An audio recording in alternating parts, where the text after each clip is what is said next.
안녕하십니까. 오늘도 힘찬 하루 라디오 시네마입니다. 오늘은 교훈을 주는 이야기를 소개해드리겠습니다. 그리고 구독하시고 새로운 이야기도 들어주시면 감사하겠습니다. 시작합니다. 새벽 5시 김옥년 씨는 알람이 울리기도 전에 눈을 떴다. 창밖은 아직 짙은 감색이었지만 옥년 씨의 하루는 이미 시작되었다. 아침 햇살보다 더 일찍 시작되는 삶은 그녀가 이 세상에서 맡은 역할이자 아들 민우에게 부끄럽지 않은 엄마로 살아가기 위한 숭고한 의무였다. 옥년 씨는 서울의 고층 빌딩숲 미래전자라는 대기업 본사에서 청소부로 일했다. 20년 전 남편이 불의의 사고로 세상을 떠난 후 옥년 씨는 오직 이마에 송골송골 맺히는 땀과 굳은 살 박힌 손으로 민호를 키워냈다. 옥년 씨의 삶은 하루 벌어 하루 산다는 말 그 자체였지만 그녀의 마음만은 언제나 넉넉하고 따뜻했다. 민호야, 엄마 간다. 아침밥 좀 꼭 챙겨 먹고. 작은 쪽방을 나서며 잠든 아들에게 속삭이듯 인사하고 옥년 씨는 회사로 향했다. 회사 사람들은 옥년 씨를 청소 아주머니라고 불렀다. 하지만 그녀는 단 한 번도 그 호칭에 서운함을 느껴본 적이 없었다. 그녀는 묵묵히 자신의 일을 사랑했다.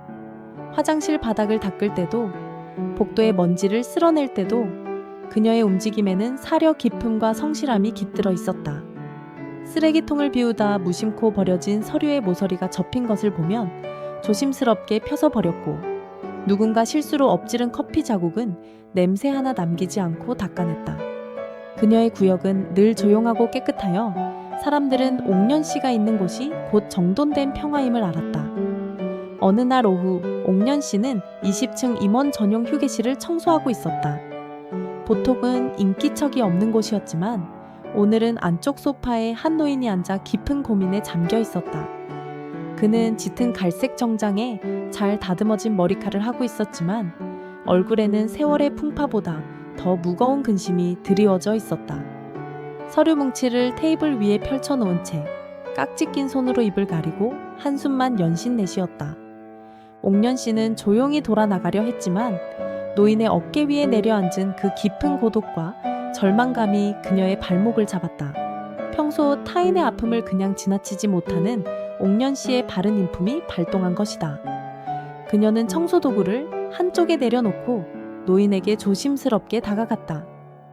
저 어르신, 혹시 어디 편찮으신 건 아니시죠? 얼굴빛이 너무 안 좋으셔서요. 노인은 고개를 들어 옥년 씨를 쳐다보았다. 청소복 차림의 낯선 여인. 노인은 자신의 고민을 함부로 털어놓을 수 없는 위치였기에 처음에는 경계심을 보였다. 괜찮습니다. 어서 하던 일 하십시오. 죄송합니다. 제가 넘겨짚을 처지는 아니지만 이 공간이 온통 어르신의 근심으로 가득 찬 것 같아서요. 물 한 잔 드릴까요? 혹시 제가 할 수 있는 일이 있다면 이 나이 먹으면 사는 게 다 그렇고 그렇지 않겠어요. 들어만 드릴 수도 있고요. 옥년 씨의 말에는 진실한 배려가 담겨 있었다. 노인의 경계심이 조금씩 무너졌다. 노인은 자신이 미래전자 한태수 회장임을 밝히고 자신의 고민을 털어놓기 시작했다. 한 회장의 고민은 회사가 추진하는 차세대 핵심 프로젝트와 관련된 것이었다. 프로젝트의 방향성이 회사의 미래를 결정할 만큼 중요했지만 내부 임원들 간의 의견 대립이 너무 심해 몇 달째 결론을 내지 못하고 있었다. 아는 혁신적이지만 너무 위험하고 반은 안정적이지만 회사를 정체시킬 것이 분명했다. 옥년 씨는 복잡한 첨단 기술 용어는 알아듣지 못했지만 핵심은 이해했다. 위험을 무릅쓰고 한 단계 도약하느냐 아니면 안전하게 현상 유지를 하느냐의 문제였다. 옥년 씨는 잠시 생각에 잠겼다가 테이블 위에 놓인 A안과 B안의 서류를 번갈아 가며 보았다. 그리고는 조용히 자신의 경험을 비유로 들어 이야기했다. 회장님, 제가 매일 아침 화장실 바닥을 닦을 때 3가지 걸레를 씁니다. 노인이 의아한 표정으로 옥년 씨를 바라보았다. 첫 번째 걸레는 깨끗한 물걸레입니다. 매일 쓰는 걸레죠. 현상을 유지하는 비안과 같습니다. 두 번째 걸레는 락스를 묻힌 독한 걸레입니다. 묵은 때, 곰팡이까지 완전히 없애버리죠. 하지만 냄새가 독하고 바닥이 상할 위험도 있습니다. 그게 A 아니겠지요. 그런데 제가 아주 가끔 쓰는 세 번째 걸레가 있습니다.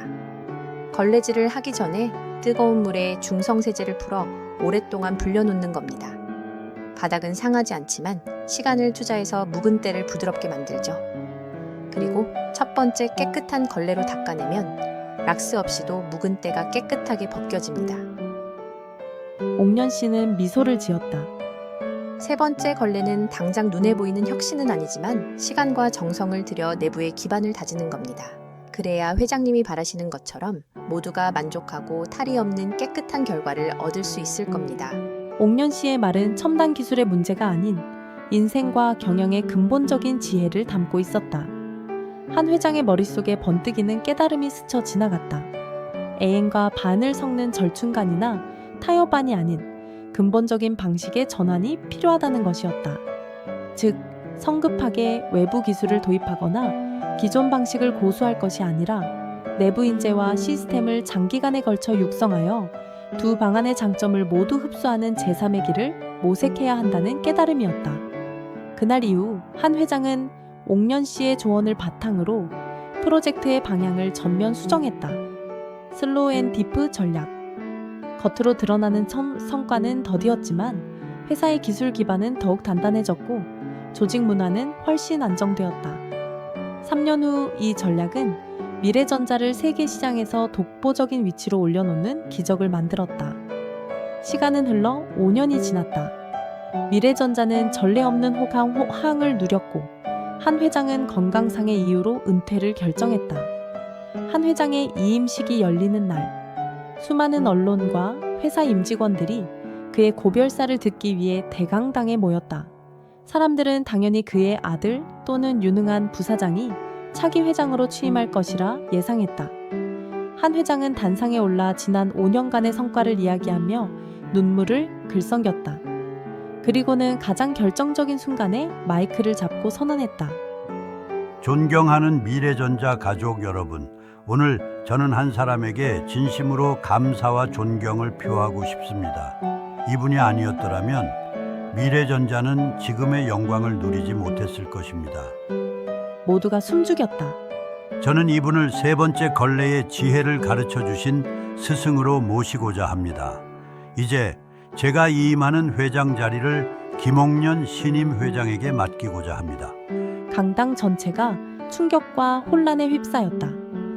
김옥년이라는 이름에 아무도 아는 사람이 없었기 때문이다. 그때 늘 눈에 띄지 않던 청소복을 말끔하게 다린 옷으로 갈아입은 옥년 씨가 떨리는 발걸음으로 단상에 올랐다. 그녀는 여전히 소박했지만 그 눈빛만은 당당하고 밝았다. 5년 전 이분은 저의 가장 깊은 절망 속에서 가장 낮은 곳의 지혜를 보여주셨습니다. 그 지혜는 눈앞의 이익이 아닌 성실함, 배려, 그리고 삶의 깊은 이치에서 나온 것이었습니다. 저는 이분이야말로 진정한 리더십과 회사의 미래를 책임질 바른 인품을 가진 분이라고 확신합니다. 한 회장은 옥년 씨에게 자신의 회장 배지를 직접 달아주었다. 옥년 씨는 눈물을 흘리며 회장 자리에 앉았다.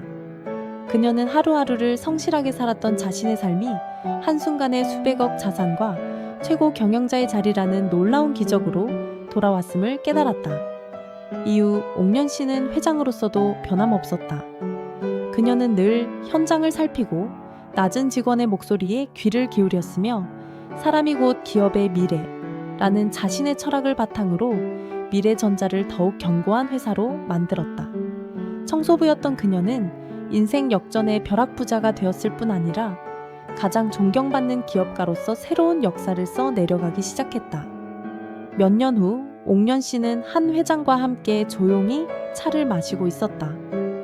김 회장님, 저는 아직도 김 회장님께 감사드립니다. 김 회장님 덕분에 저는 제 삶의 마지막에 가장 의미 있는 일을 할 수 있었습니다. 아닙니다. 한 회장님. 저에게 이 모든 건 꿈만 같습니다.